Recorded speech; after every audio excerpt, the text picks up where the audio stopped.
Hello दोस्तों, मैं विनायक मिश्रा। मैं आप सभी का आपके अपने यूट्यूब चैनल विनायक मिश्रा पे स्वागत करता हूं। जैसा कि हम लोग प्रॉफिट एंड लॉस पढ़ रहे थे, प्रॉफिट एंड लॉस में बहुत सारे क्वेश्चंस हम लोगों ने सॉल्व कर लिए थे।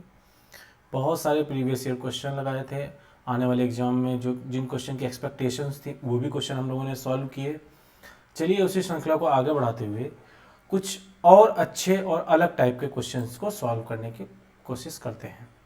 देखते हैं, हम लोग लास्ट वीडियो में कुछ डिस्काउंट या छूट के बारे में पढ़ रहे थे, उससे रिलेटेड सवाल भी लगाए हम लोगों ने। तो आज उसी श्रृंखला में देखते हैं कि हमारे छूट से और कौन से क्वेश्चंस बन सकते हैं। क्वेश्चन नंबर 34 तक हो गया था। Now question number is 35।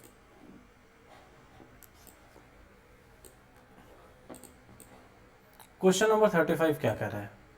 20% की छूट के पश्चात एक कमीज का मूल्य 64 रुपए है, तो उसका वास्तविक मूल्य बताइए। मतलब कोई कमीज, किसी मालूम मैं नहीं, कोई दुकान पे कमीज खरीदने गया, शर्ट खरीदने गया, तो मुझे 20% छूट के बाद वो 64 रुपए की मिली। मतलब जो भी MRP रहा होगा उस पर 20% की छूट के बाद वो 64 रुपीज की मिली। तो एक्चुअल उसका वास्तविक प्राइस, मतलब उस पर कितना प्रिंट था या जो भी था, वास्तविक मूल्य उसका पूछ रखा है।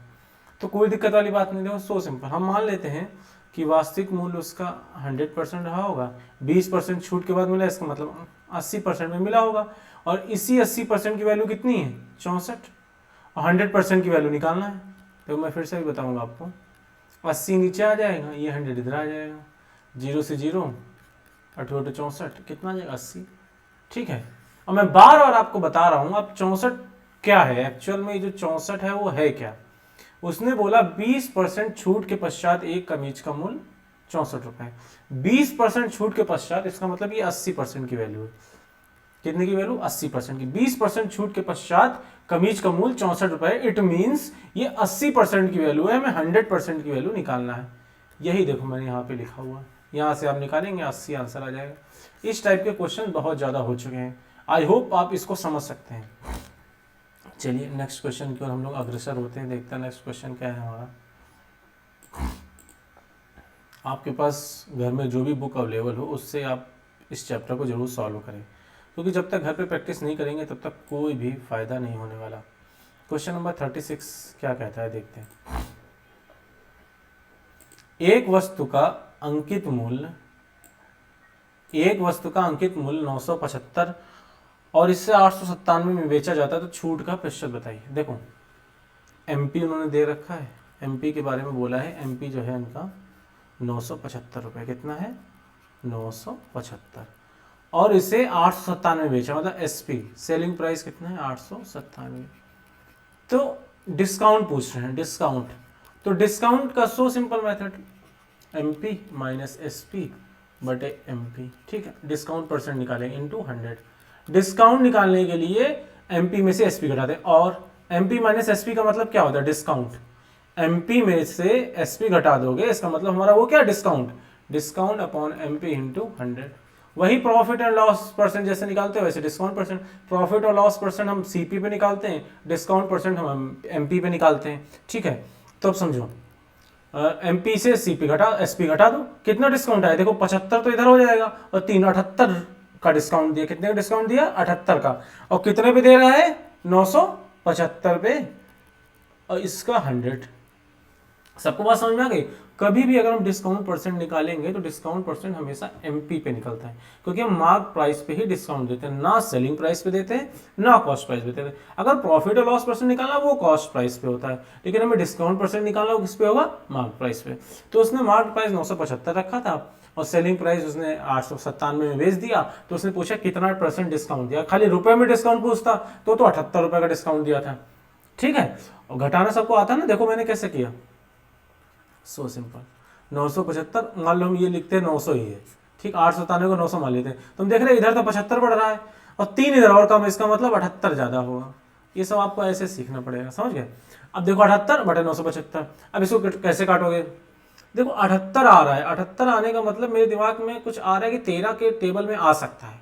ऐसे दिमाग लगाना है, नहीं तो 5 से काट लो, किसी से काट लो। देखो 5 से भी काट सकते हो, थोड़ा और सिंपल हो जाएगा। चलो इसको 5 से काट लो।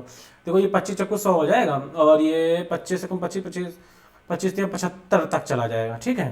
75 जाने के बाद ये फिर 22 बच जाएगा, और 22 और ये 5, 25 नेमा 225। अब देखो आपको तो श्योर हो गया होगा ये 13 से ही कटेगा, 13 39, 13 छंग 78, और ये 3 दूना 6। इसका मतलब उसने डिस्काउंट कितना दिया, 8% का उसने डिस्काउंट दे दिया। सबको बात समझ में आ गई? कैलकुलेशन भी आपको करना आना चाहिए, ठीक है। 975 उसका मार्क प्राइस था, सेलिंग प्राइस 897 था, डिस्काउंट 78 रुपये का दिया, और डिस्काउंट मिलता है एमपी पे 78 का डिस्काउंट 975 पे हल कर लिया, 25 से काटा, इधर 25 चक्को 100 हो गया, ये 25 ने 75, 22 बच गया, 25 ने 225, 13 से काट 13 39, ये 13 चक्को 53 78, 6 बार चला गया, 3 दूना 6, 4 दूनी 8%, इसका आंसर आ गया। डिस्काउंट हमारा कितने परसेंट था, 8% हमारा डिस्काउंट था, ठीक है। चलिए क्वेश्चन, नेक्स्ट क्वेश्चन की ओर अग्रसर होते हैं। क्वेश्चन नंबर 36 हो गया, क्वेश्चन नंबर 37 देखते हैं हम लोग। ये रहा क्वेश्चन।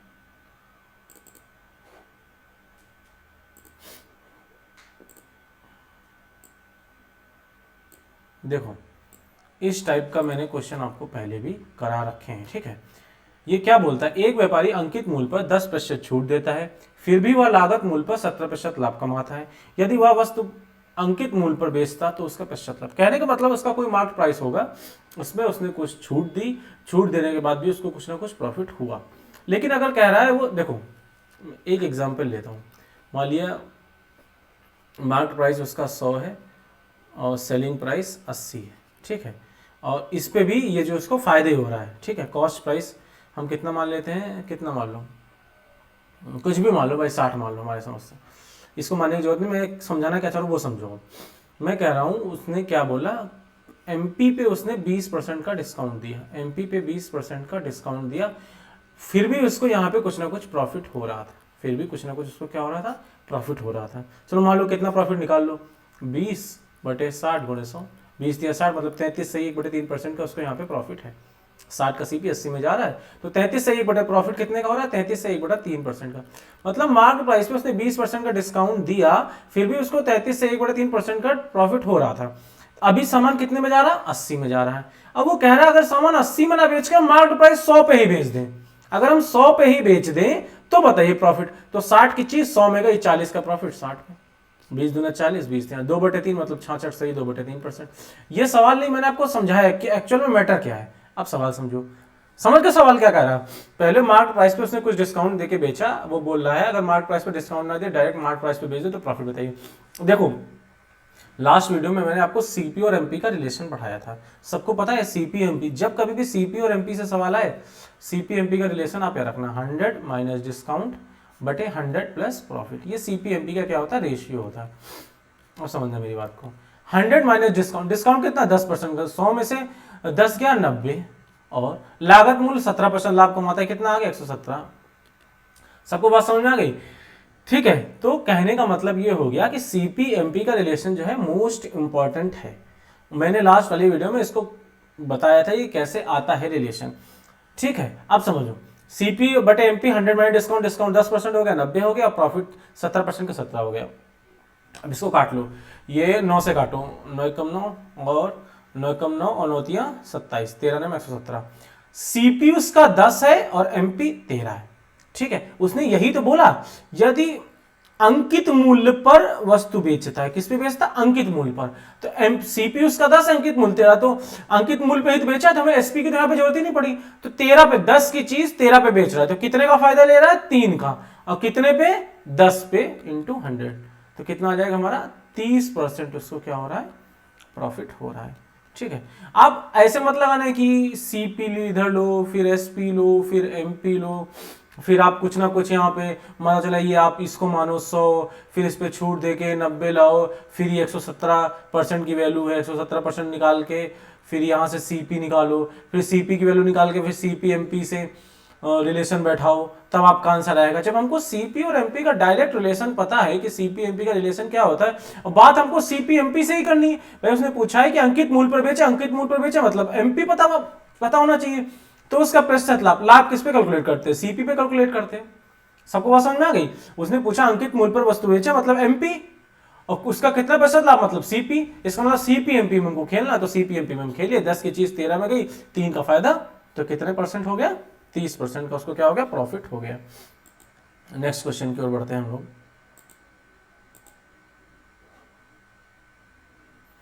क्या कहता है हमारा अगला क्वेश्चन,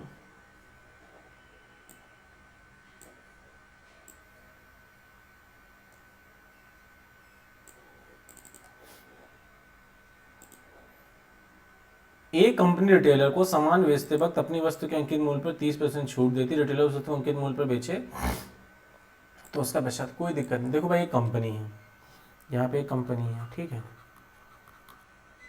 और एक रिटेलर है।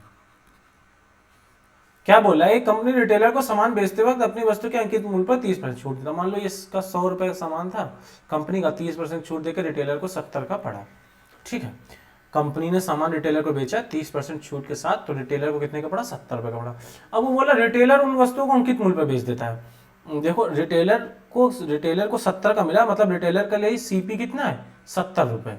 लेकिन अभी रिटेलर की बात करते हैं, रिटेलर क्या कर रहा है, उन वस्तुओं को बेच रहा है अंकित मूल्य पर, उन वस्तुओं पे जो मूल्य अंकित है, अंकित मूल्य कितना है, 100, मतलब वो 100 में बेच दे रहा है।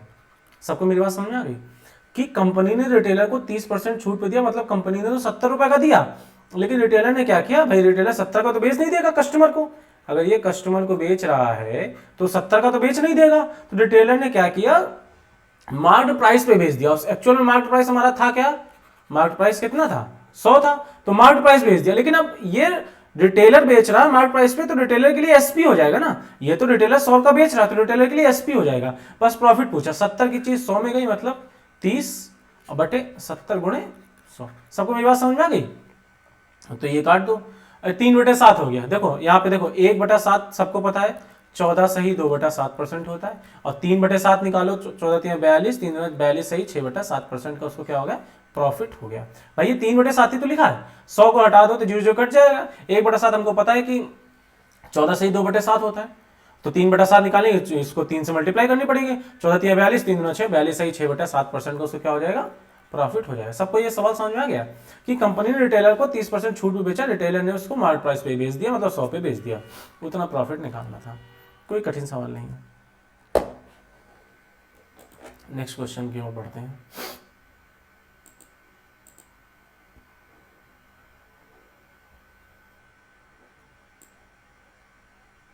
नेक्स्ट क्वेश्चन हमारा क्या कहता है,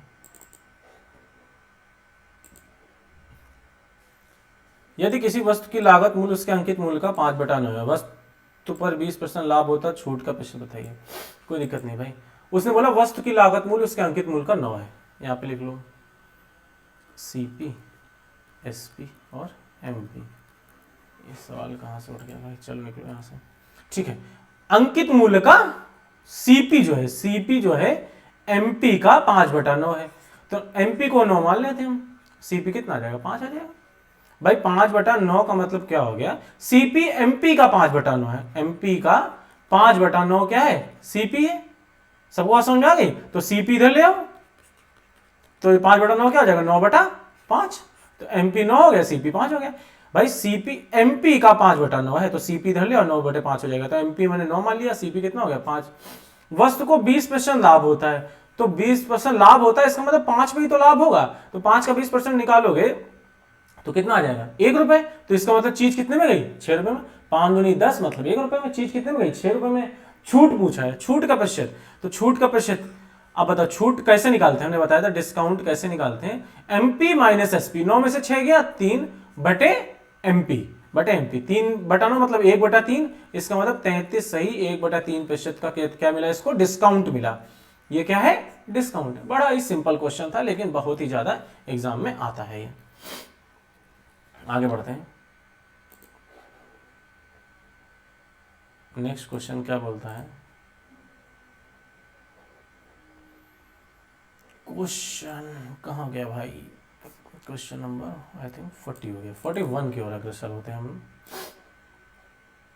मोहन ने एक अंकित मूल्य पर 20% की छूट पर एक बैग खरीदा, उसने उसे खरीद मूल्य पर 40% के लाभ पर बेच दिया, अंकित मूल्य पर लाभ का। मोहन ने अंकित मूल्य पर 20% की छूट पर एक बैग खरीदा, और उसे खरीद मूल्य पर 40% के लाभ पर बेच दिया। समझो मेरी बात, मोहन ने एक बैग खरीदा, मान लो वो बैग 100 रुपए का था। बैग कितने का था?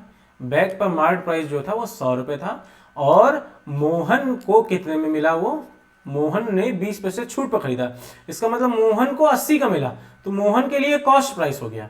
ठीक है, उसने उसे खरीद मूल्य पर 40% के लाभ पर बेच दिया। ठीक है, तो मोहन ने कस्टमर या किसी को भी बेचा और खरीद मूल्य पर, तो मोहन ने कितने का खरीदा? 80 का खरीदा, इस पे 40% लाभ पे बेच दिया तो 8 चक्कू 32, मतलब 132 के लाभ पे बेच दिया, मतलब 112 का बेच दिया। कितने का बेच दिया? 112 का बेच दिया। सबको बात समझ में आई? क्वेश्चन क्या बोल रहा? मोहन ने अंकित मूल्य पर 20% की छूट पर एक बैग खरीदा, मान लो अंकित मूल्य 100 रुपए था, तो 20% छूट मतलब 80 में मिला। फिर मोहन ने खरीद मूल्य पर, तो मोहन के लिए खरीद मूल्य कितना है? 40% के लाभ पे बेचा, तो 80 का 40%, 8 चक्कू 32 निकालेंगे, तो 32 ऐड कर देंगे, मतलब 112 में क्या। अब उसने पूछा अंकित मूल्य पर लाभ का प्रतिशत, मतलब अंकित मूल्य से कंपेयर कर रहा है। वैसे तो लाभ का प्रतिशत जो है हमारा सीपी से निकलता है, लाभ का प्रतिशत हमारा किससे निकलता है? कॉस्ट प्राइस से। जब सवाल में अगर स्पेशली बोल दे कि अंकित मूल्य पर बताइए लाभ का प्रतिशत, तो हम अंकित मूल्य पर निकाल लेंगे। ठीक है, वैसे हमारा फार्मूला क्या होता है? देखो, प्रॉफिट परसेंट का फार्मूला क्या होता है? प्रॉफिट बटे सीपी इंटू 100। लेकिन इस सवाल में इस फार्मूले के बारे में नहीं पूछा, उसने पूछा प्रॉफिट परसेंट निकालो, प्रॉफिट बटे एमपी इंटू 100, और प्रॉफिट भी कैलकुलेट हमको करना है एमपी से। तो देखो, 100 रुपए की चीज अगर 112 में चली गई तो कितने का परसेंट प्रॉफिट हुआ? 12%। तो यही हमारा आंसर है। अब ऐसे अगर 100 ना होता तो कुछ अलग डिजिट मानते, तो 100 में से 12 गया 12, एमपी 100 इंटू 100, 100 से 100 कट जाएगा, तो हमारा प्रॉफिट परसेंट कितना आ जाएगा? 12% आ जाएगा। जब सवाल में स्पेशली बोल दे कि अंकित मूल्य पर लाभ का प्रतिशत बताइए, तो आप ऐसे लगाएंगे, और जब कुछ भी ना बोले तो हमारा वही फंडा कि हम सीपी से कैलकुलेट करेंगे। तो कभी कभी सवाल को, भाषा को थोड़ा चेंज भी कर सकता है। ऐसा नहीं कि सवाल में आप देखें कि प्रॉफिट लिखा है, धनाधन सीपी पे कैलकुलेट करने लगे। इन सब बातों का भी आपको ध्यान रखना है। नेक्स्ट क्वेश्चन क्या बोल रहा है? डिस्काउंट के क्वेश्चन खत्म होते हैं, नेक्स्ट क्वेश्चन की ओर अग्रसर होते हैं। ए ने बी को 10% के लाभ पर एक साइकिल बेची, बी ने सी को 20% लाभ पर साइकिल बेची। यदि सी ने 264 रुपए में साइकिल खरीदी तो ए ने कितने में खरीदी? देखो, इस सवाल को लगाने के 3-4 तरीके हैं, आप जिस तरीके से आपको सुटेबल लगे उस तरीके से लगा लो। 3 कोई बंदे हैं, ए, बी और सी। ए ने बी को 10% लाभ पर बेची, बी ने सी को 20% लाभ पर बेची, और सी ने अगर 264 रुपए में खरीदा, मतलब सी को 264 में मिली, तो ए ने कितने में खरीदी? समझो, या तो देखो रेशियो बना लो, हमारी समझ से रेशियो बनाना ज्यादा ठीक है, रेशियो से आपका सवाल थोड़ा सिंपल हो जाएगा। जब रेशियो बनने लगे, जैसे 10-20% है, 10-20% का रेशियो बनाने में हमको कोई प्रॉब्लम नहीं। तो ए ने बी को 10% लाभ पे, 10% का मतलब क्या होता है? 1/10, मतलब ए ने बी को 10% लाभ पे बेची, मतलब 10 की जगह कितने बेच दी? 11 में बेच दी। बी ने सी को 20% लाभ पे बेच दी, 20% की फ्रैक्शन कितनी होती है? 1/5, मतलब इसने बी ने 5 की जगह 6 पे बेच दी। अब समझना, देखो बी की 2 वैल्यू तो हो नहीं सकती हैं, बी की 2 वैल्यू तो नहीं हो सकती हैं। जब कभी भी देखो, इनको लगाने का तरीका होता है, ए बी का अगर रेशियो दिया हो, जैसे 10-11 दिया है, और बी और सी का रेशियो दिया हो, जैसे 5 और 6 दिया है, और ए अनुपात बी अनुपात सी का रेशियो पूछा, तो हम कैसे लिखते हैं? 10 और 11 और 5 और 6, फिर तिरछी मल्टीप्लाई कराते हैं, 10×5 = 50, फिर इसकी कराते हैं, 11×5 = 55, ये 11×6 = 66। तो इन तीनों का रेशियो जो आ जाएगा ऐसे, कभी भी ए बी और बी सी अगर दिया गया हो और ए बी सी पूछा गया हो, तो इस तरीके से हम लोग निकाल लेते हैं। ठीक है, तो 50, 55, 66 इसका क्या आ जाएगा? रेशियो आ जाएगा। तो अगर हम इसको हटा दें तो हमारा रेशियो कितना आ गया? 50, 55 और 66। इस तरीके से, बहुत ही सिंपल तरीके से हम लोग इसका रेशियो निकाल लेंगे।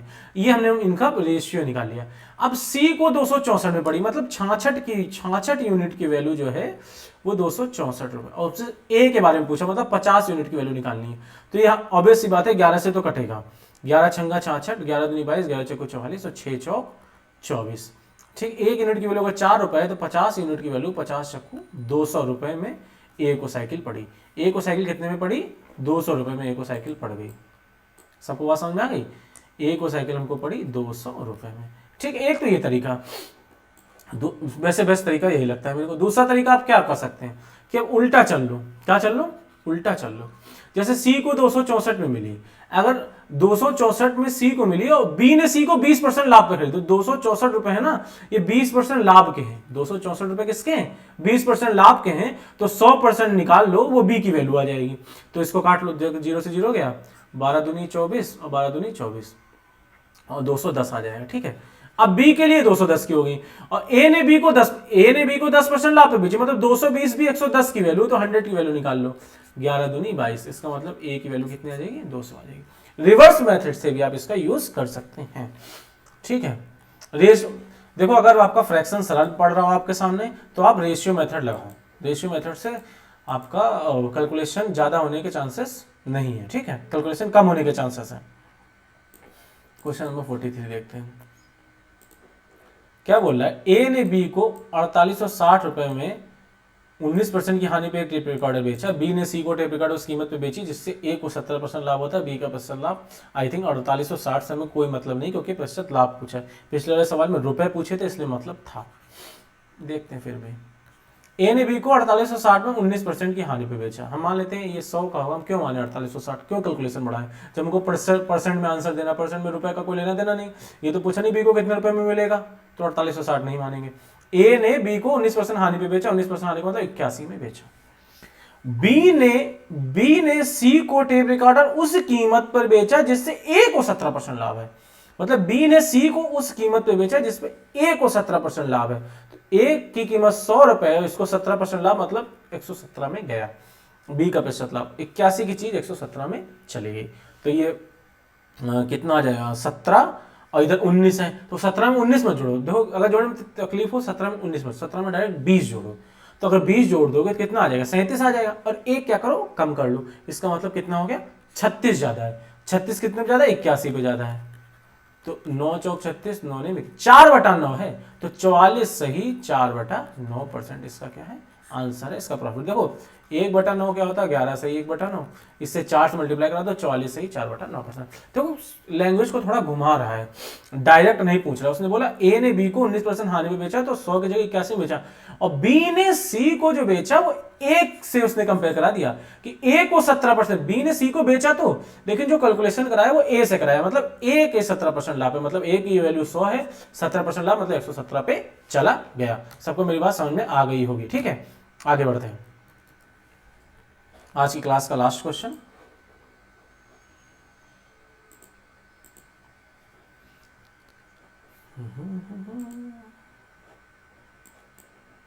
Question number 44।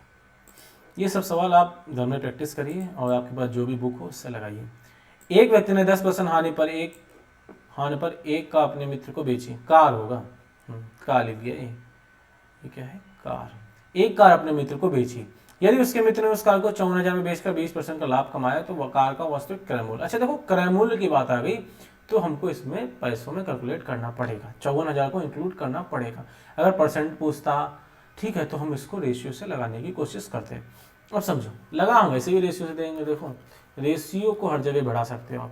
एक व्यक्ति ने 10% हानि पर कार अपने मित्र, मतलब ABC नहीं है, मान लेते हैं मित्र पित्र जो भी हो, ये एक व्यक्ति है यहाँ पे, ये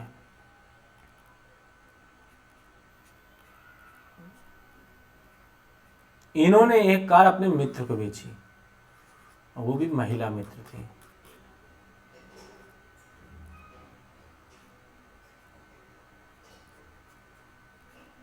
इन्होंने एक कार अपनी महिला मित्र को बेची 10% हानि पे, मतलब 100 की चीज 90 में दे दी, महिला थी फिर भी हानि खाली, महिला के कारण ही हानि खाई, अगर पुरुष होता तो लाभ पे बेचता 100%।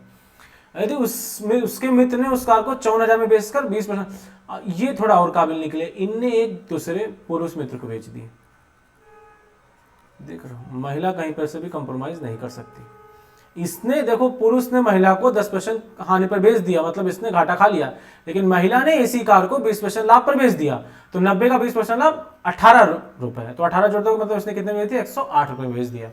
ये तीनों का रेशियो आ गया, देखो कौन कंप्रोमाइज करता लाइफ में कौन नहीं करता है।